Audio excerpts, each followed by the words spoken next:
ঝাউদিয়া শাহী মসজিদের পাশ দিয়ে যাচ্ছিলাম, ভাবলাম আপনাদের এই পুরনো ও ঐতিহ্যবাহী মসজিদটা একটু দেখাই, আর কিছু অজানা গল্প শোনাই। অনেক মসজিদ ঘুরেছি, নামাজও আদায় করেছি, তবুও এই মসজিদে প্রবেশের সময় এক অজানা ভয় কাজ করে। কারণ অনেকেই বলেন এই মসজিদটি নাকি জিনদের তৈরি।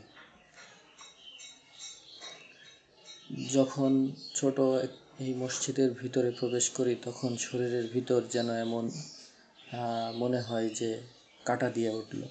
কোনো অজানা উপস্থিতি এখানে বিরাজমান।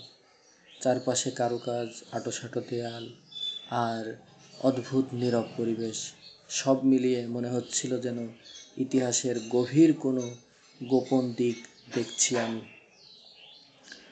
মসজিদটির স্থাপত্যশৈলী মূলত মুঘল যুগের প্রভাবিত। 3টি গম্বুজ, একাধিক মিনার, অলংকৃত দরজা, সব কিছুতেই যেন শিল্পকর্মের অপরূপ লীলা ছড়িয়ে আছে।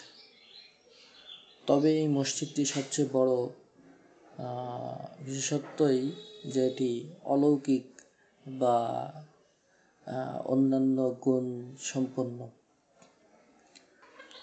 প্রতি শুক্রবার এখানে মান্যত পূরণ করতে অসংখ্য মানুষ দূর দূরান্ত থেকে এসে ভিড় জমায়।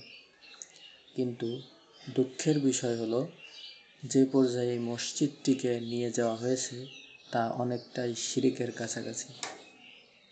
কারণ অনেকেই বিশ্বাস করেন এখানে মান্যত করলে মনের আশা পূর্ণ হয়। কিন্তু আমরা মুসলিমরা জানি, মক্কার মসজিদুল হারাম এবং মসজিদুল আকসা ব্যতীত সব মসজিদের মর্যাদাই সমান।